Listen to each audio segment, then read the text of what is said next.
In this video, I'll talk about the latest real estate statistics for the Austin real estate housing market, if you should wait to sell until next spring, what everyone is asking me about, if the market is crashing, will we see more foreclosures, and advice for buyers and sellers.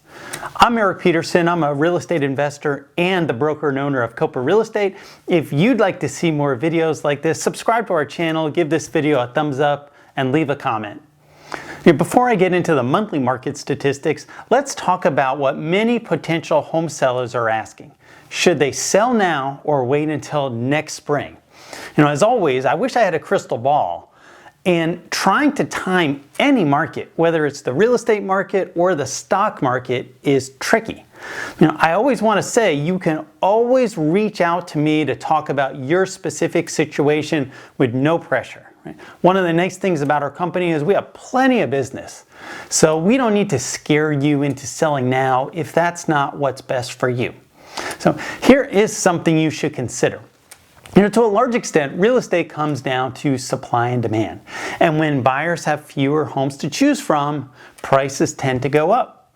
When buyers have more homes to choose from, prices tend to go down or at least not appreciate as fast. I expect what happened this spring to be an abomination. It was a once-in-a-lifetime period where several factors came together to cause real estate prices to explode. And if you're considering selling now or waiting until next spring, something you should consider is how low the inventory of homes is today compared to what we normally see in the spring. So take a look at this chart of the current inventory of homes. The number of homes on the market is going up, but we're still at only about 3 weeks. So that means if no additional homes were listed for sale and homes continued to go under contract at the same rate, it would take 3 weeks until all of the homes were sold. Now let's look at the inventory levels from spring of 2019. 2019 started with almost 4 months of inventory and settled around 2 months by the end of the summer. That's a significant difference between that and the 3 weeks today. Something we may see next year is a larger influx of sellers once they have more certainty. As the inventory of homes increases, it makes it easier for somebody who's been holding off selling because they're worried that they couldn't find a home to now jump into the market.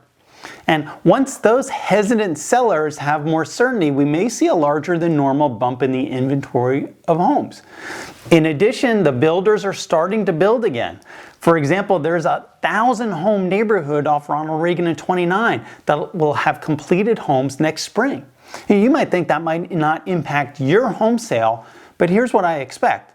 I have several sellers who will be buying in that neighborhood and then will be putting their current homes on the market next spring. So we might see a market where a small bump in the resale inventory along with the new home inventory to create a larger than normal supply of homes for sale. Of course, we may see more buyers next spring also. It is possible prices will be higher in the spring, but I don't know if I'd make my plans based on expecting prices to be 33% higher again next year. And if you're planning on holding off, moving to a better place, hoping for another jackpot next year, that may not happen. And you might make your calculations using a more normal appreciation figure. I mentioned we're no pressure, but there are some people who should sell your home right now. The low inventory market has been especially forgiving to sellers with a home that has some type of defect. This year we've sold many homes that backed up to commercial areas, train tracks, had water damage, and many other factors that in a normal market would have been punishing to sellers. This year with so few homes to choose from, buyers are paying high prices for those homes without the typical discount we would have expected. If you have a home with a defect a buyer would use against you when they have 3 or 4 other homes to choose from, you should consider selling now before the inventory goes up even more. Now let's take a look at the important statistics covering July of 2021. In July, the total sales were down 15.4%. Although that's a little misleading because about 10% of that is a reduction in new home sales. We know that isn't due to a lack of demand and only due to the builders not being able to build as many homes this year. New listings were up 9.5%. That is a significant jump in listings. Pending home sales were down 36.5%. We'll talk later about the market crashing, but as the number of homes coming on the market increases and the number of homes going under contract decreases, we can expect to see the market appreciation moderate. Months of inventory was down to 0.8 months, but that is up from June when the months of inventory was a super low 0.5 months, and down from July of 2019 when the inventory was over 2 months. So the average sales price increased to $589,237, a 33.3% increase over last July. But that was only a slight increase over the average sales price in June, which was $586,908, showing the market appreciation is slowing. The median home sale price was $475,000, which is $127,000 over July of 2020. However, this is only a $2,000 increase over June's median price. The median sold price per square foot increased to $240, a 42% increase over July of 2020, but only a $1 increase compared to June of 2021 figure. The median sold price to original list price was 105%, so 5% over list price. Sellers should know in most cases the days of getting 20 offers for your home are probably behind us. And buyers who've been going through buyer fatigue shouldn't give up because the market is still competitive, but not as competitive as it was earlier in the year. And if you're working with a great real estate agent, you should be able to get a home under contract.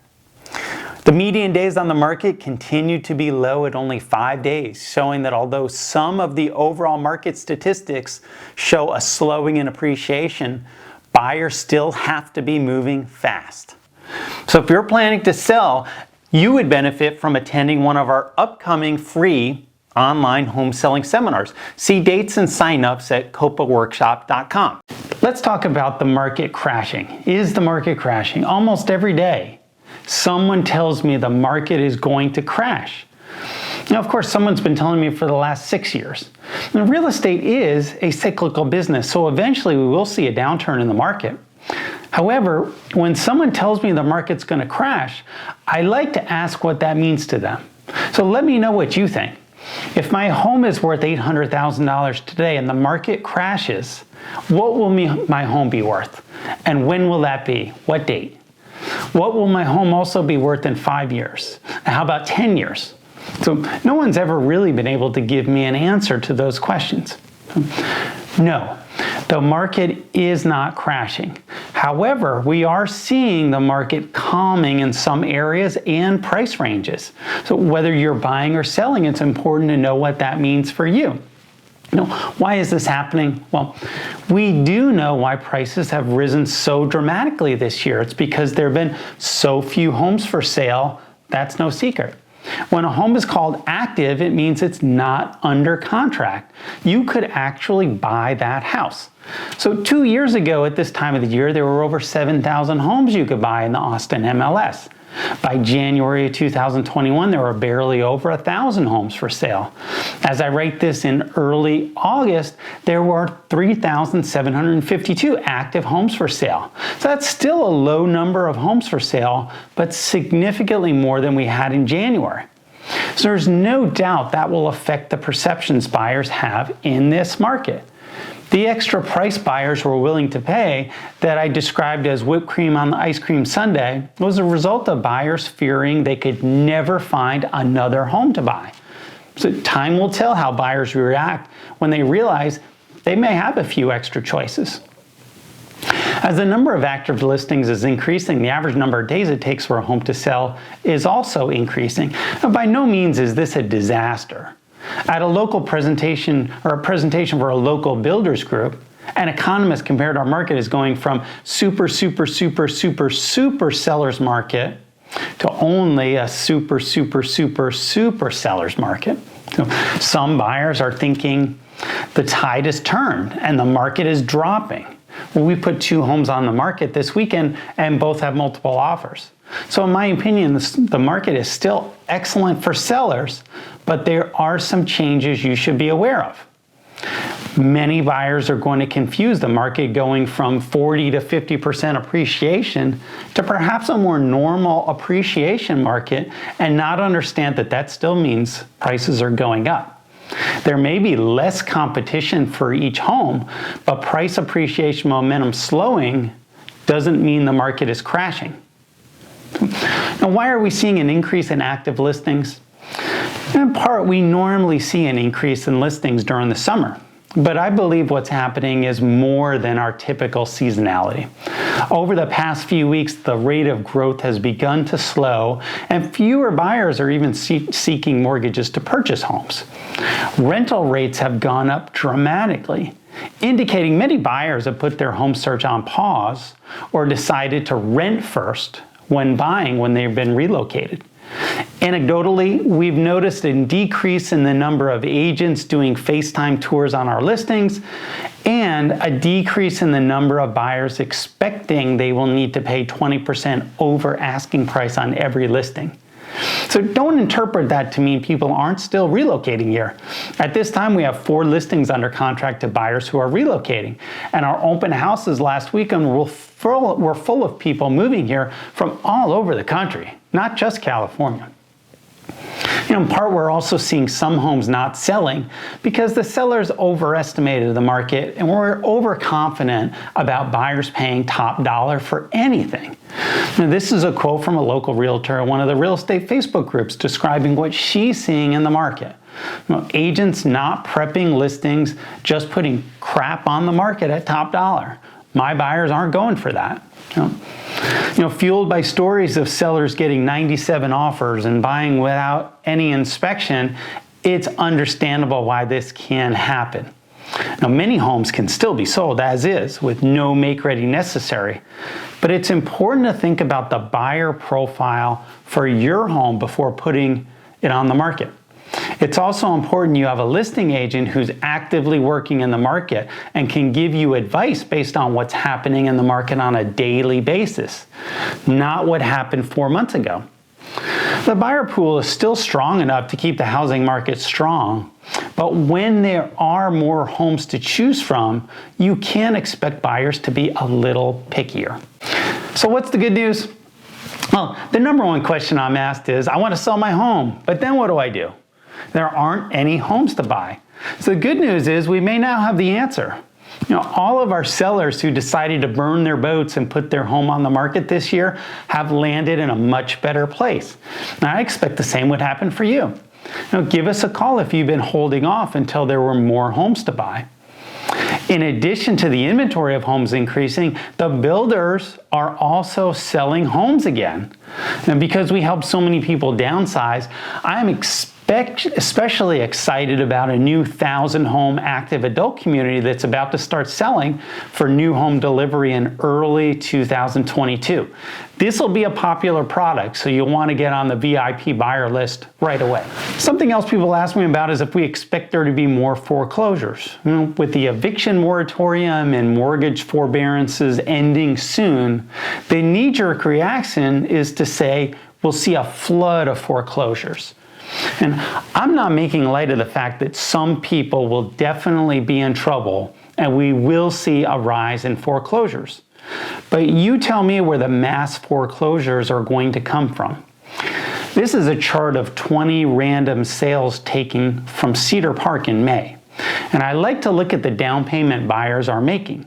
If I see lower down payments, that would put buyers in a greater risk of being foreclosed on if we see a small drop in the market. We would need to see foreclosures for the market to truly crash. The larger down payments here indicate you'd have to see a large drop in prices to see foreclosures with these homes that were purchased even a couple of months ago. Not to mention all the other homes whose equity has dramatically increased in the last year. In addition, the big difference between today and 2008 is the lack of risky loans in the market today. Now, we know some people will be in a bad situation in the next few months.